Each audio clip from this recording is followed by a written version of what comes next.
Hi everybody, my name's Dave Schade. I'm the Director of the Division of Ag. So today I wanted to give a little bit of an update of where we are. Can you believe it? We've already had snow on the ground and it's September 30th. Always just kind of blows my mind. My birthday's on the 16th and I know winter can come anytime after that, and sure enough this year it really did and caught a lot of us kind of not quite prepared. And so, I hope everybody did okay through the storms. And it was a good reminder your electricity can be out for a while, have your backups, have your heat sources and that. So with that, we're going to run through a few things, but I think I want to start here today a little bit and go. And so I just got back from the National Association of State Departments of Agriculture. And I want you guys to know that it's really cool when the state of Alaska can meet up with all the other directors of all the other states and territories and discuss common issues. And what is really unique about this organization is, as a group, we go and we talk to the federal government with a unified voice, and we get problems solved. And so the working relationship between all the agriculture departments and divisions and the USDA is a really great cooperative relationship. And so it was a great week in Kentucky. Ryan Quarles, the commissioner, and his staff knocked it out of the park. Great venue in that, so sitting there at where they run the Kentucky Derby and looking at a whole nother world of agriculture was kind of cool. So with that, let's talk about some stuff. So $5 challenge, guys. I know it's been a really rough summer and it's been cold and it's been a little slow on product getting in some of the stores. We're aware of that. But you know what? If all families spent $5 a week, over the next 6 months, that would generate $32 million for our ag industry. And so it's our $5 challenge in the retail stores still going on through the end of November. And we would really like to finish strong. And so we can tell you now that the carrots, the potatoes, all those root crops, they're coming out of the ground now, and it's going to be in the stores. So look for it. Alaska grown, fresher by far, is not just something we say, it's because it's the truth. It tastes better. And I can even be in the lower 48 and they're like, you guys grow the best carrots. And I'm like, yep, we do. We're pretty proud of that. So again, $5 challenge. It's year round. Buy local grown. It supports your community. It supports your farmers. That's what we want to do. So our land program, the big news, as everybody knows, I've been talking about Nenana Totchaket and our land sale program. We have 140,000 acres roughly that's designated for agriculture, and so we've been pushing forward with that program. Governor Dunleavy put $5 million in the capital budget for the first phase of that, and the legislature, of course, passed that. Governor signed the bill. Just last week, we've got the final notification that the money's in the bank.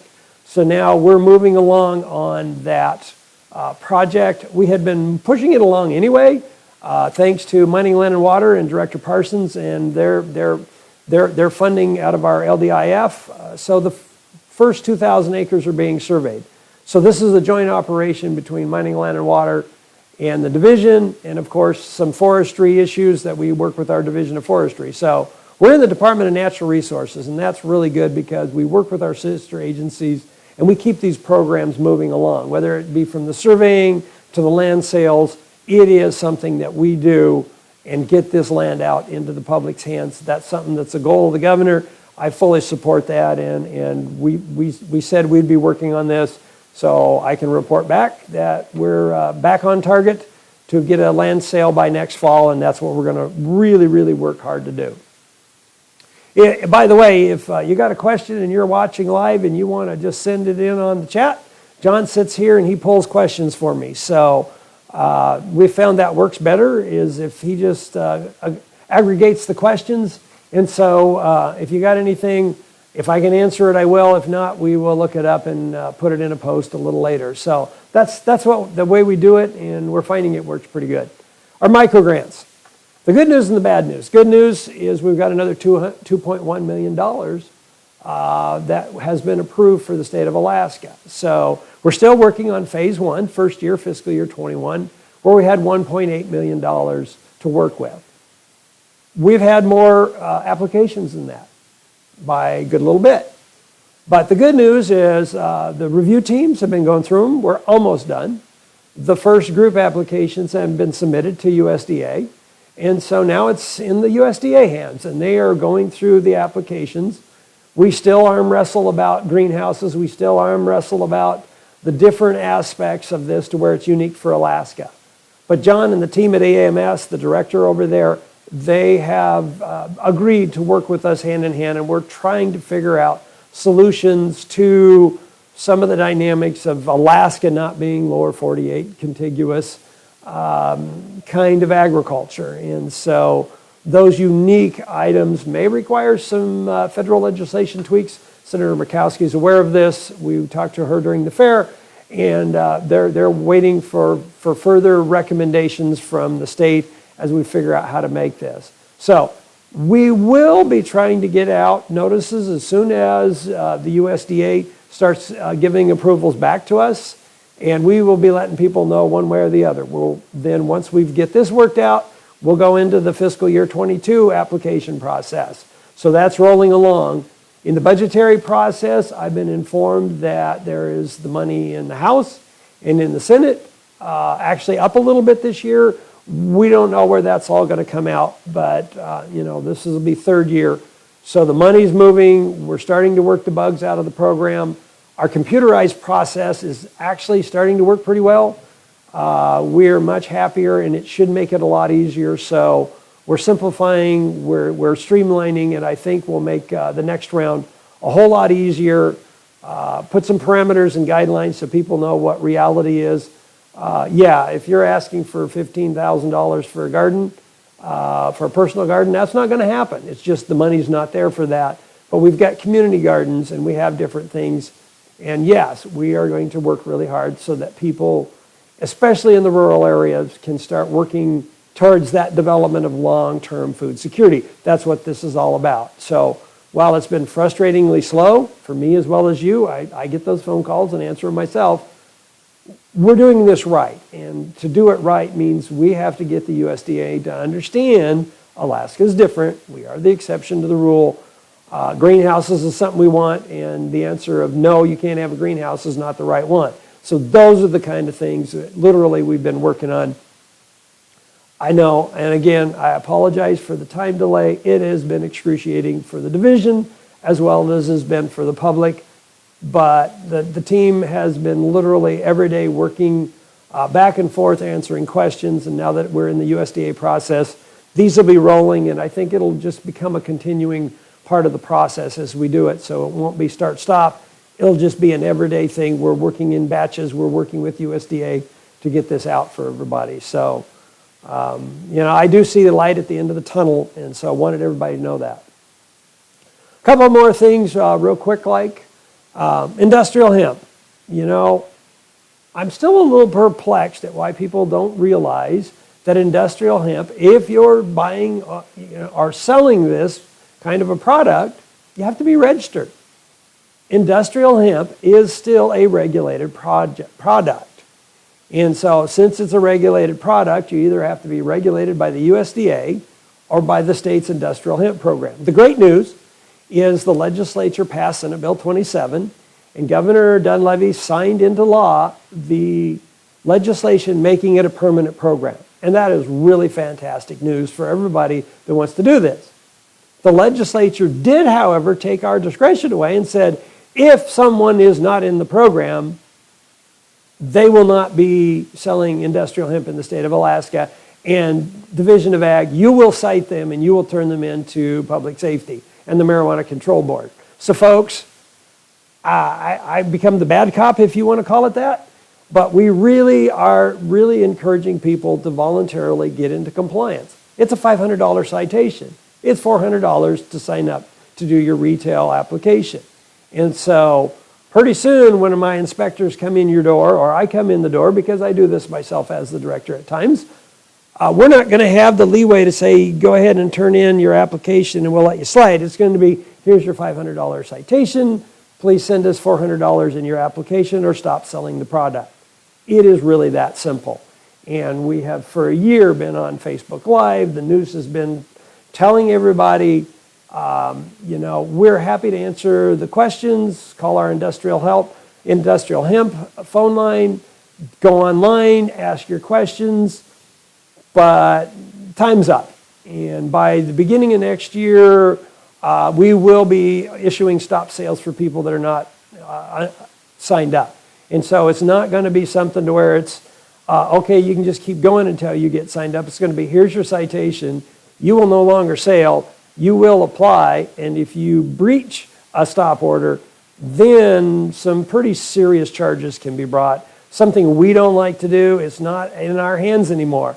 That is something that we really, really want to avoid. We want people to just get into compliance. It's about public safety, folks. It is not about regulation for regulation's sake. There is some really bad product out there. We have a lot of products that are endorsed, so we know it's being sold safely. Look for that logo. Your store that's selling industrial hemp products, your cannabinoids, your CBD. Look for that label. If the label's there, you know it's safe. You know it's been tested. It's not going to have solvents. It's not going to have pesticides. It's not going to have harmful products in that. And by the way, it will have the product in there that they say it is, because there's some snake oil out there. Maybe that's a bad analogy, but there are products out there that are synthetics. There are products out there that literally do not have the cannabinoids they claim to have. And so, it's buyer beware if you're not in a facility or using products that are endorsed and sold under our label. And so, you can look it up. It's a pretty Alaska Industrial Hemp Program, established 2020. That logo should be on that retailer's door. It should be in front of that product. And if it's not, you need to ask them why not. And so that's one of those things that I'm really, really, really, trying to plead with people to come into compliance, because we don't like being regulators. We love helping farmers. But this is a program to where, just like anything, if somebody's got a bad crop and it's got a disease, we'll go out and make them destroy it, because that's to protect the public. And so, I don't mean to sound draconian. I don't mean to be whining. I'm just trying to state the facts that we're going to have a really tough job to do. My staff's not going to have the discretion to let you slide. I don't have a choice. We're going to follow the law. We really work hard to do it right. And so if you're working with us, we're good. If you're not working with us, you better come in real soon, because time's up. The last thing is, we're aware of the closure of Mount McKinley meats, the limited ability of private industry to butcher USDA meats. It's a problem, and it's one we have been working with the private sector for the last few months to work. The rumors are out there that the Division of Ag is going to buy a slaughterhouse. No, that is not currently the plan, nor will it be the plan of buying any current operating plant. It's not what we do. We have looked at it. We could build a new plant for $2 million. Those are the kind of things that we've been looking at. But frankly, I think it's a private sector industry. And so we're working with the broker to help Mount McKinley get sold. We're trying to make sure that we build up this red meat industry. With that being said, I have an ask of people that have animals they need to be slaughtered. Please write to our website or send me an email personally and say, this is how many animals a year I need slaughtered. This is what we're trying to do.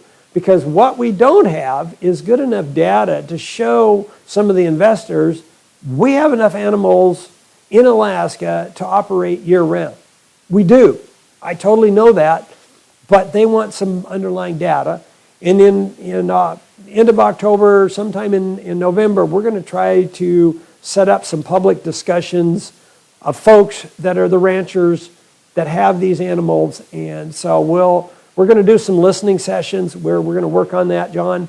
And so we're going to try to get that feedback. So let's start now by, hey, if you know you need some animals and if you got animals right now you need butchered, let us know. We're working with, there's very limited capacity, frankly, even in custom slaughter right now. But let us know, and the more we know of the demand, the more we can do to try to work with the state vet's office and others to make sure that we can get this working. I am very interested in doing a state inspection program. It is very complicated. It's something that's on the line of DEC. It's not something we've even had the discussions with, but I understand from talking to industry the dilemmas that they have when they're trying to do their further processing products. I don't think the issue is really the slaughter. The issue is the level of lab work and testing you have to do to meet USDA requirements for further processing. And now that I understand that, thanks for the folks over at Matt Valley Meats, we had a great discussion here a couple months ago. They helped me understand that, you know, the little guys can't have an on-site lab. It's just not big enough. And those rules are designed around the large lower 48 processing units to where, yeah, you have a bad batch, you're going to hurt a lot of people. We don't have that scale and scope. So we're looking at how do we talk to folks about a cottage industry level. We're not going to go out of the state with that product. And so that's something, if people have ideas, let us know. And so that's just a quick update. I want to let everybody know that, you know, the division's still working hard. We're trying to finish up help inspections and get people to get their products in. So we're out and about. If you leave a message, if you don't get somebody, it's because now that everybody realizes we got to get things inspected and into the cellars, we're out on the ground trying to help you guys. So, John, did we have any questions that come up? So, doesn't sound like so, but if you do, you can always, after the fact, send us some questions. John keeps track of our Facebook for the division. And of course, if you have questions on marketing and that, we got our Alaska Grown site on Facebook. So we are always available. We try to answer our phones. I know that I got a bunch of people to call back because I was out of state for a week, which I'll be doing and getting back to folks. So I apologize for a little delay in our phone call returns. But we have a very small staff in a very big state. And what we have is a fantastic agriculture industry. So keep up the great work and continue to have a great fall and early start to winter. Thanks, folks. Until next week. Bye now.